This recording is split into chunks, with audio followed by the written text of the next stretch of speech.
Hi friends, welcome to our YouTube channel. ఈ వీడియోలో మనం మన నెల్లూరు స్టైల్ రాజుగారి కోడి పులావ్ ఎలా చేసుకోవాలో చూసేద్దాం.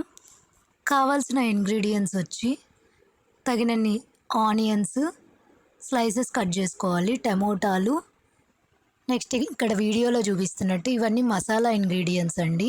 పెరుగు అండ్ మనం తీసుకోవాల్సిన మసాలాలు వచ్చి గరం మసాలా, ధనియాల పొడి, కారప్పొడి, చికెన్ మసాలా, బిర్యానీ మసాలా, కొంచెం కస్తూరి మేతి తీసుకున్నాము ఇక్కడ మేము. అలానే అల్లం వెల్లుల్లి పేస్ట్, కొంచెం పుదీనా, కొత్తిమీర తీసుకున్నాము. అండ్ ఇక్కడ చికెన్ అండి, చికెన్ వచ్చి 2 kgs తీసుకున్నాము, 1 kg ఆఫ్ బాస్మతి రైస్కి. తర్వాత ఇక్కడ ఈ వీడియోలో చూపిస్తున్నట్టు ఈ మసాలా ఇంగ్రీడియంట్స్ ఈ పెరుగుతో బాగా కలిపి పెట్టేసుకోవాలండి. ఈ ఇంగ్రీడియంట్స్ అన్నీ తీసుకున్న తర్వాత మనం బిర్యానీ పాత్ర పెట్టుకోవాలి. పాత్రలో కొంచెం ఆయిల్ వేసుకొని, ఆయిల్ హీట్ అయినాక పట్టా లవంగాలు వేసుకోవాలండి. కొంచెం పట్టా లవంగం వేగిన తర్వాత ఆనియన్స్ యాడ్ చేసుకోవాలి. ఆనియన్స్ అనేది మనకు కొంచెం గోల్డెన్ బ్రౌనిష్ కలర్ వచ్చేంతవరకు వేయించుకోవాలండి. ఇక్కడ మనం మిర్చి కూడా యాడ్ చేసుకుంటున్నాము. నెక్స్ట్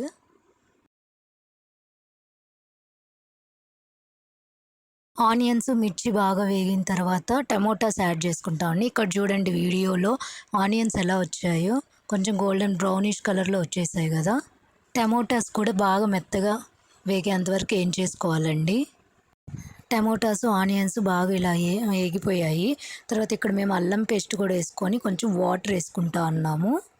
ఇలా మసాలా అంతా, అల్లం వెల్లుల్లి పేస్ట్ అంతా పచ్చివాసన వెళ్ళేంత వరకు వేయించుకోవాలండి. తర్వాత ఇక్కడ మనకు ఆయిల్ అనేది ఇలా పైకి బాగా తేలుతుంటుంది, అప్పుడు ఇది బాగా వేగింది అని మసాలా. తర్వాత ఇక్కడ చూడండి, ఇక్కడ చికెన్ కొంచెం కల్లుప్పు వేసుకొని పెరుగు, ఆ మసాలా ఇంగ్రీడియంట్స్ పేస్ట్ని మొత్తం వేసి కలిపి పక్కన పెట్టేసుకోవాలి. ఇలా మంచిగా కొంచెం గ్రేవీ లాగా వచ్చేసినాక పుదీనా యాడ్ చేసేసుకున్నాము. తర్వాత కొంచెం కొత్తిమీర కూడా యాడ్ చేసుకుంటామండి. బాస్మతి రైస్ కూడా కొంచెం మనం ఒక 60% వరకు బాయిల్ చేసి పెట్టేసుకోవాలి.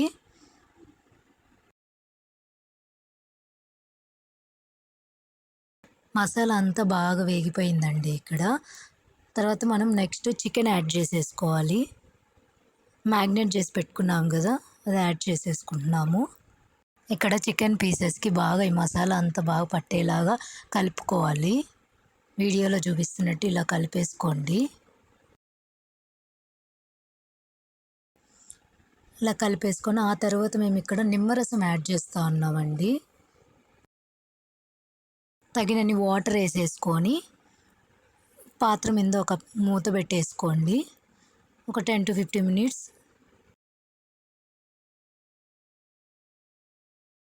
ఇక్కడ చూడండి చికెన్ బాగా ఉడికిపోయింది. ఇక్కడ గ్రేవీ ఉంది కదా అండి, ఈ గ్రేవీని కొంచెం తీసి మనం ఒక గిన్నెలో పక్కన పెట్టేసుకోవాలి.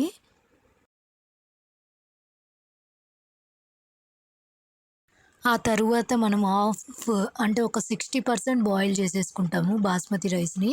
ఆ బాస్మతి రైస్ని ఇక్కడ యాడ్ చేసేసుకుంటామండి. ఇలా యాడ్ చేసుకుంటూ రైస్ అంతా ఇలా స్ప్రెడ్ చేసేసుకోవాలి చికెన్ పైన. ఇంతకుముందు మనం కొంచెం చికెన్ గ్రేవీని తీసి పక్కన పెట్టేసుకున్నాం కదండి, ఆ గ్రేవీని తీసుకొని మనం ఇక్కడ ఈ రైస్ మీద ఇలా స్ప్రెడ్ చేసుకుంటాము. మొత్తం ఇలా వేసేసుకోండి. ఇలా మనం పైన వేసుకోవడం వల్ల టేస్ట్ కూడా చాలా బాగా వస్తుంది. అండ్ ఇక్కడ ఈ బాస్మతి రైస్ కూడా మనకు బ్రేక్ అవ్వకుండా మంచిగా ఉంటుంది. ఇలా మొత్తం బాగా మిక్స్ చేసేసుకొని కలుపుకునేసేయండి. తర్వాత మనం ఇక్కడ దమ్ పెట్టేసుకుందామండి. దమ్కి వచ్చి మేము ఇక్కడ ఐరన్ దోశల పెనం పెట్టేసుకున్నాము. అండ్ పైన వచ్చి రోల్ యూస్ చేసామండి. ఇలా చిన్న రోల్ ఉంటే దాన్ని పెట్టేసుకున్నాము. ఇలా ఒక 10 minutes తర్వాత చూస్తే వేడి వేడి మన నెల్లూరు స్టైల్ రాజుగారి కోడి పులావ్ రెడీ అయిపోయింది. పైన గార్లిష్ కోసం కొంచెం నెయ్యిలో జీడిపప్పులు వేయించుకొని ఇలా పెట్టేసుకున్నామండి మేము. మీరు కూడా మీ ఇంట్లో ఖచ్చితంగా ట్రై చేయండి. ఎలా వచ్చిందో కమెంట్ సెక్షన్లో కమెంట్ చేయండి. ఫైనలీ మన నెల్లూరు స్టైల్ రాజుగారి కోడి పులావ్ రెడీ. టేస్ట్ చాలా బాగుంది. Thank you for watching. For more videos, please like, share and subscribe.